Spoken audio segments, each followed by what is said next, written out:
예, 여러분 안녕하세요. 지난주까지 교재 1과 2과를 다 마쳤고, 그리고 저 교재 1, 2과를 하면서 여러 번 언급했던 연어 관계, 그리고 콜론과 세미콜론의 용법에 대해서 아주 자세히 살펴봤습니다. 자, 오늘은 이제 강의 계획서 순서대로 3과는 건너뛰고요. 4과를 진행을 합니다.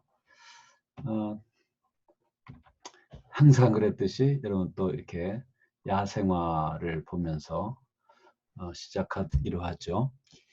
길마가지 나무 꽃이라는 것인데 아주 신기하게 생겼죠. 네, 발레리나를 닮았어요. 발레리나. 이게 발레 복장, 신발이 두 개가 보이는데 두 개가 겹쳐 보이죠. 그래서 이 꽃은 두 개의 꽃이 겹쳐서 피는 그런 꽃입니다. 이름이 특이한데 하도 초봄에 피어서 사람들이 깜짝 놀래. 여기에 꽃이 정말 있었을까라고 생각하지 못했는데 꽃이 나오니까 깜짝 놀라서 멈춰서게 만든다. 길을 지나가는 사람을 막아선다. 길을 막아선다. 그래서 길막아지 나무라고 합니다. 우리 선조들이 이름을 정말 재밌게 붙여요.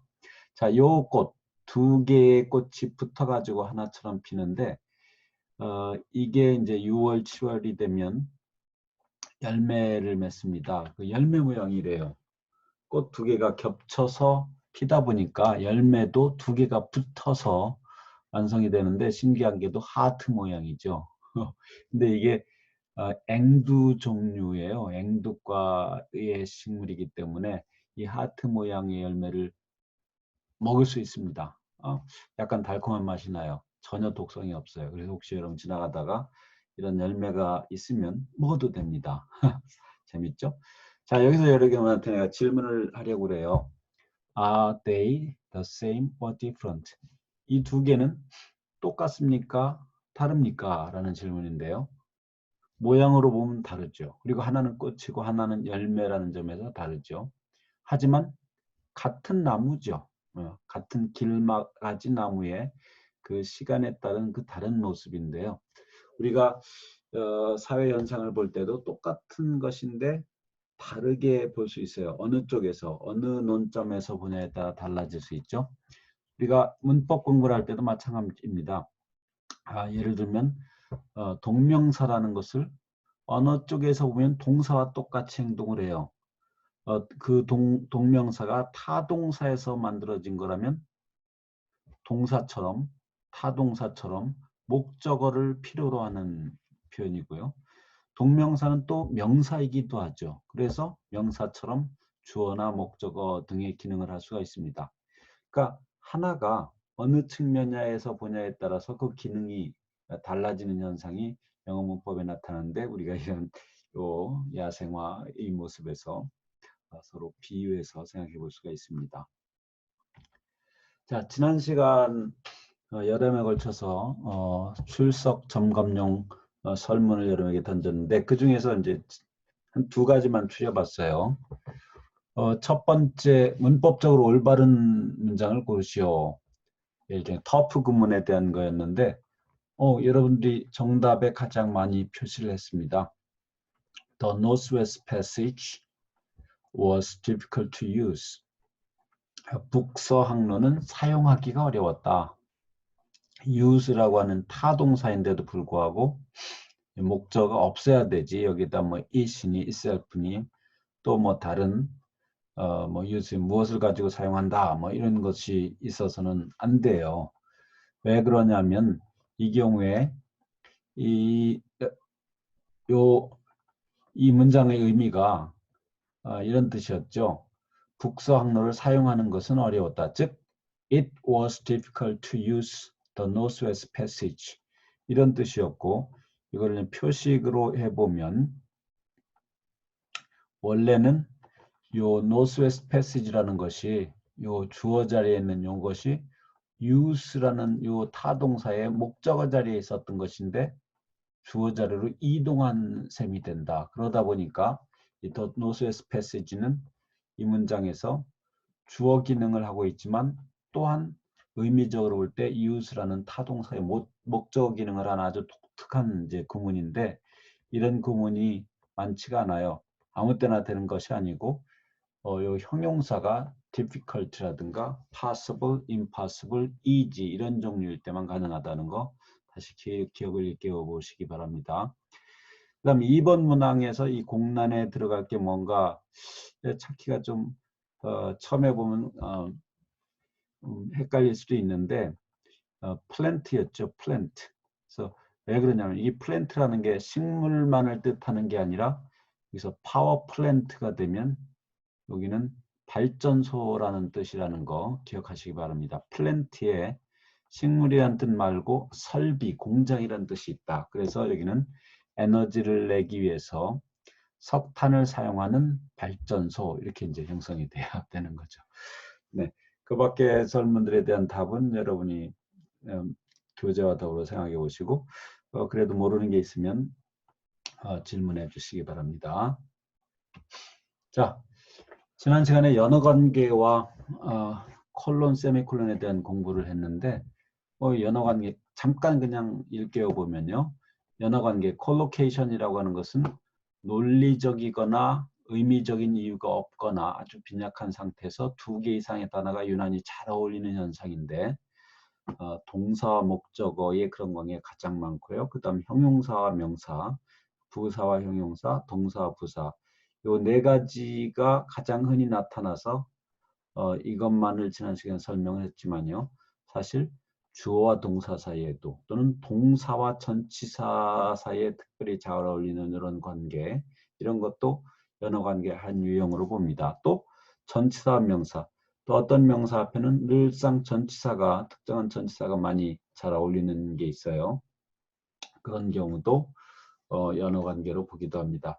그래서 여러분이 지난주에 설명한 이 네 개는 영어에서 가장 대표적으로 많이 쓰이는 연어관계지 그 외에도 수많은 작은 연어관계들이 많이 있다는 걸 기억하시기 바랍니다.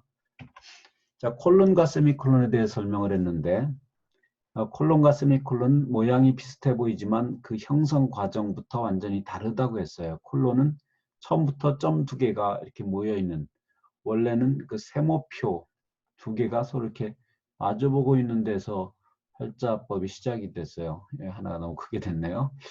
자, 그래서 이 원래는 하나고 세미콜론은 이 마침표와 쉼표가 두 개가 합쳐서 된 거다. 그러니까 마침표 의미와 쉼표 의미가 연합돼서 이루어진 거다. 두 개의 의미가 공존하는 거다라는 설명을 했었죠.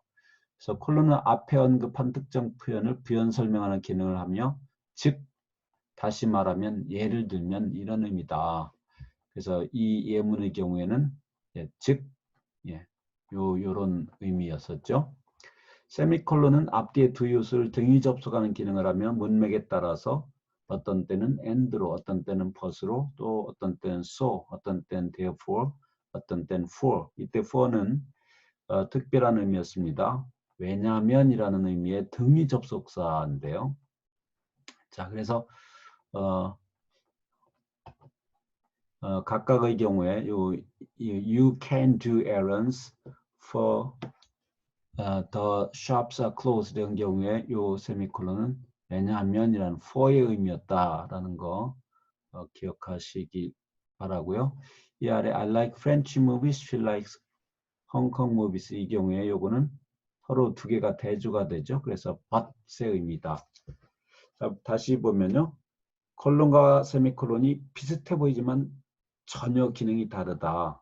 콜론은 기본적으로 앞의 표현을 부연 설명해서 즉 다시 말하면 예를 들면 이런 뜻이고요. 세미콜론은 앞뒤 두 요소를 등위 접속하는 역할을 하기 때문에 and, but, so, therefore, for 이런 것 중에 하나로 문맥에 따라서 대체할 수 있다라는 걸 다시 한번 상기하기 바랍니다.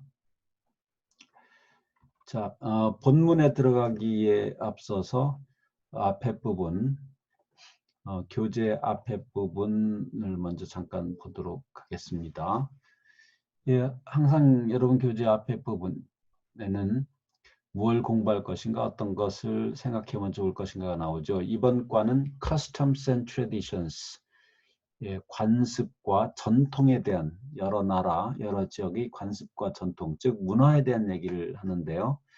이번 과에서 특히 이제 다루게 되는 것은 여기 학습 목표가 쭉 있는데 앞에 계속 봤던 것들이 많이 반복되죠. 그 중에서도 taking notes, 노트 필기하기, 즉 메모하기입니다. 이런 본문을 보시면 이 교재 필진이 메모하는 방법을 예를 들어서 쭉 표시해 놨어요. 그런 식으로 좀 메모를 해가면서 글을 읽는 습관을 들이면 아주 유용하다라는 걸 이제 보여주는 게 되겠습니다. 그 밖에 뒤쪽에 language development에서는 avoiding generalizations, generalizations라는 게 일반화를 말하죠. 여러 가지 사건이 그냥 하나로 설명되는 것처럼 말하는 건데 때로는 그렇지 않고 예외적인 경우가 많이 있어요. 그래서 그런 일반화를 피하는 방법에 대한 얘기를 하는데 여러 가지 방법 중에서 일반화를 피하기 위해서 adverbs of frequency, 빈도부사입니다. 빈도부사를 사용하는 거라든가 또 synonyms to avoid repetition, 반복을 피하기 위해서 동의어를 사용하는 법, 이런 것 등등에 대한 얘기를 연습 문제 후반부에서 보겠습니다. Activate your knowledge, 여러분이 이미 알고 있는 지식을 활성화해 보는 부분이 여기 있습니다. 뭐 여러 가지 질문들이 있는데 그리고 2번에 보면 What traditional celebrations do you have in your culture라고 했는데 이 traditional celebration, 전통적인 기념일을 말합니다. 우리나라, 한국의 전통적인 기념일은 뭔가요? 외국인들도 알고 있어요, 사실. 네. 설날, 추석, 있죠? 설날을 Lunar New Year's Day, 또는 Korean New Year's Day 이런 식으로 말할 수 있죠. 추석, Full Moon Day인데요. Full Moon Day. 예. 그래서 가장 전통적인 걸 고르라면 이 두 개가 되겠습니다. 이 3번에 보면은 What surprised you about the customs of or traditions of the places you visited? 여러분이 방문한 장소의 관습과 전통 중에서 무엇이 여러분을 놀라게 했습니까? 어딜 보니까 우리랑 너무 달라서 깜짝 놀라고 또 상대방들이 놀라는 경우가 있어요. 자기는 이렇게 하는데 관광객이 와서 하는 행위를 보고 어떻게 저럴 수가 있지? 라고 놀라는 건데요. 제가 어디서 읽은 바로는 아프리카의 어느 나라에서는 수긍을 하고 반대를 하는 고갯짓이 우리랑 보통 문화랑 다르답니다. 그래서 상당히 한 말에 대해서 동의를 할 때는 고개를 옆으로 흔들어요. 그게 동의 표시고 비동의, 반대를 할 때는 고개를 위아래로 흔든답니다. 정반대죠. 이런 문화에 가서 좀 잘못 생활했다는 큰일 나는 경우가 생길 수가 있어요.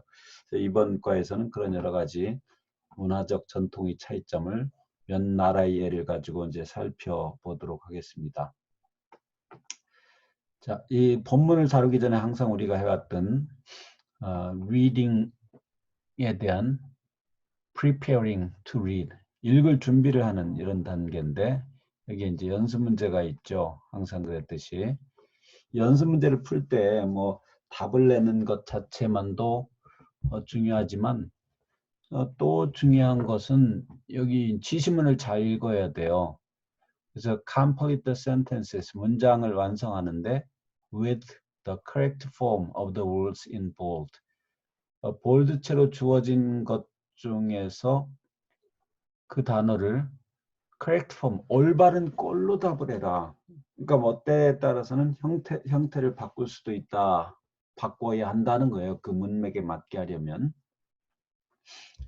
여기 이제 박스 속에 definition들이 쭉 있는데 뭐 appearance, culture, exchange, expect, formal, greet, relationship. 사실상 여러분들이 뭐 이 정을 읽어보지 않아도 이게 무슨 뜻인지는 알죠. 그래도 여러분 영어 공부 겸 이 definition인 것 자체가 상당한 영어 홍보가 되니까요. 꼭 읽어보길 바래요. 뭐 예를 들어 culture 그러면은 a society with its own ideas, traditions, and ways of behaving. 자체의 어떤 생각, 아이디어나 전통 그리고 행동 방법을 갖추고 있는 그런 사회. 이건 이제 문화 그런 집단을 문화 집단이라고 하는데요. formal 그러면은 correct or conservative in style, dress or speech, not casual. 이 세미콜론이 있다는 거 기억하세요. 그리고 이걸 해석한다면 스타일이나 의복이나 언어 그에 있어서 올바르거나 보수적인 거. 그러니까 옛날 거를 그대로 따르려고 하고 뭔가 바꾸기를 바라지 않는 게 컨서버티브예요. 그냥 원래 있던 걸 그대로 지키려고 하는 그런 식. 이게 이제 formal, 격식을 갖춘 뭐 이런 뜻인데요. 예의를 갖춘, 격식을 갖춘 뭐 그런 뜻인데, or 여기 보면 이게 여기 세미콜론이 있는데 이 세미콜론이라는 것은 앞뒤 두 요소를 동등하게 연결해 주는 역할을 한다고 했죠. 그래서 이런 뜻이거나 또는 and라고 보기엔 여기는 or 이렇게 또는 다른 or라고 보면 돼요. 그래서 not casual 그냥 캐주얼하지 않은 거 일상적이지 않은 거를 말한다. formal이라는 것은 이 formal의 반대말은 뭘까요? informal입니다. in이라는 것이 not의 의미죠. 그래서 informal 하면은 그 반대로 비격식적인 이런 표현인데 한번 문제를 풀어보겠습니다. 1번 보십니다. I love traveling. 여행을 좋아합니다. 그랬죠. Because I enjoy experiencing. 경험하는 것을 즐기기 때문에 무엇을 경험하는 걸 즐기냐? other blank입니다. 다른 무엇을 경험하는 걸 즐긴다. 이 내용으로 볼 때 여행을 하면서 경험하는 게 뭘까요? 쭉 보면 릴레이션십을 경험합니까? 뭐 그럴 수도 있지만 여기서 가장 일반적인 것은 culture겠죠. 여행을 하면서 다른 문화를 경험하는 것을 즐기기 때문이다. 그러면 여기를 culture를 그대로 읽으면 될 것인가? 이 문맥상으로 봤을 때 other culture 이건 이제 내용도 그렇지만 이 문법적으로도 그냥 other라고 하는 표현은 보통 뒤에 복수형이 와야 돼요. 그래서 이게 그런 면도 있고 뒤에 내용을 볼 때 their food 여기 이제 앞에 뭐를 얘기했고 그 얘기한 것의 food 음식과 celebrations 기념일과 and traditions 전통 이런 것들을 즐긴다는 건데 경험하는 걸 즐긴다는 것인데요. 요 there가 바로 앞에 이 공란에 채워놓은 것을 받아서 쓰는 대명사죠. 소유격 대명사라서 이걸 보니까 복수형이 와야 되겠구나. culture를 넣되 그냥 culture 넣는 게 아니고 cultures 이렇게 s를 붙여놔야겠다는 걸 여러분이 문맥으로 판단해서 정확히 적어 넣어야 됩니다. correct form을 넣을 줄 알아야 돼요.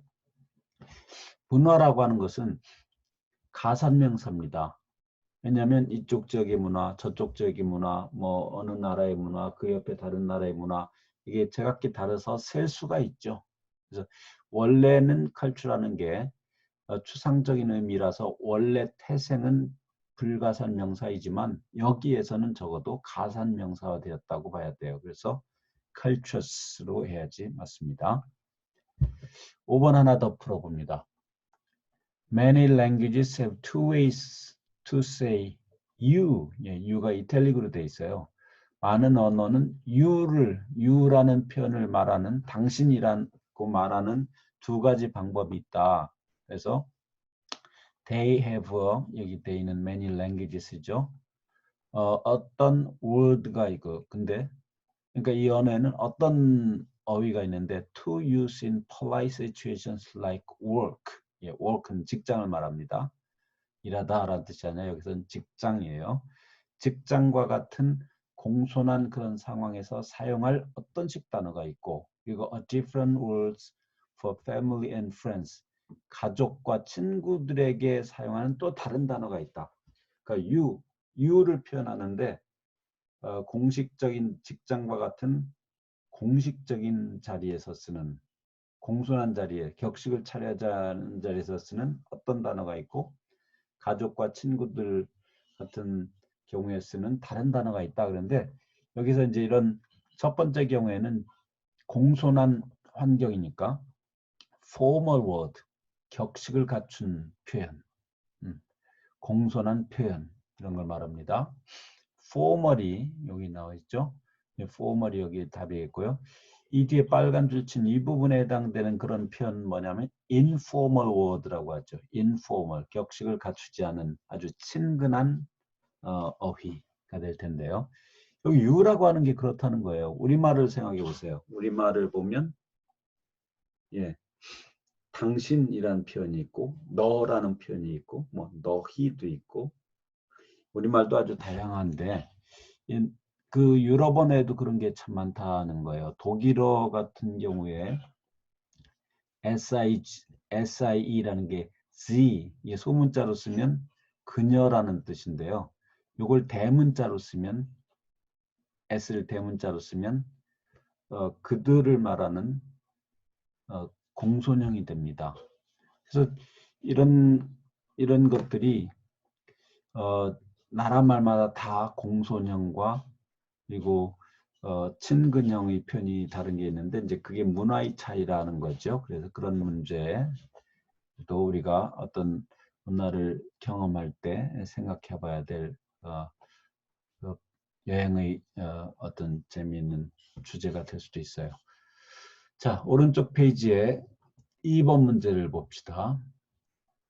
Using your knowledge, 여러분이 알고 있는 지식을 활용하는 그런 문제인데 What rules do visitors to your country need to know in order to be polite? 이런 질문이 있죠. 공손하게 하기 위해서는 방문객들이 여러분 국가를 방문하는 사람들이 알 필요가 있는 규칙, 어떤 규칙을 알 필요가 있나요?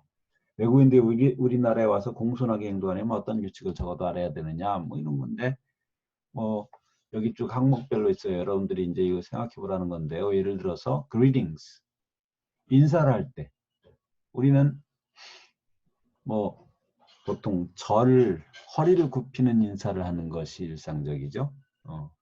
처음 만난 사람들에게. 그래서 외국인들도 사실 우리나라에 오래 산 미국인들이라든가 이런 사람들 보면 뭐 hello 이렇게 하지 않고 고개를 숙여서 정중하게 인사를 하는 사람들 많이 봅니다. 여기 항목이 없기 때문에 내가 이렇게 적어놔 봤는데 visiting homes, 집을 방문할 때 어떻게 해야 되는가 하는 것 중에 우리나라 참 중요한 게 유럽이나 미국의 다른 국가들 문화와는 다르게 우리는 집에 들어갈 때 반드시 신발을 벗고 들어가야 되죠. 외국인들이 이걸 모르는 사람들 그냥 신발 신고 성섬 들어가고 깜짝 우리가 놀라게 만드는 경우가 가끔 있고요. 그래서 또 여러분이 반대로 미국에 가서 그 미국 가정을 방문할 때 딱 들어가 보면 카펫이 깔끔하게 딸려 있는데 이거 어떻게 해야 되나 그 신발을 벗으려고 하면 주인이 그냥 들어오라고 자기들도 신발을 신고 있어요. 그럴 때 정말로 신발을 안 벗고 들어가야도 되는가 이렇게 망설이기도 합니다. 그런 것들이 이제 문화적 차이, 어느 나라 어느 지역에 가서 공손하게 알아야 될 최소 사항들이 있는데 그런 거에 대해서 얘기해보는 그런 연습입니다. 자, 3번은 생략하겠고요. 다음 시간에는 이제 본문, 지금 공부하는 것을 가지고 본문을 하나씩 분석해 보도록 하겠습니다. 우리가 앞에서 봤던 연어 관계, 콜론, 세미콜론이 정말 어떻게 실제적으로 쓰이는지 또 같이 살펴보는 시간이 되도록 하겠습니다.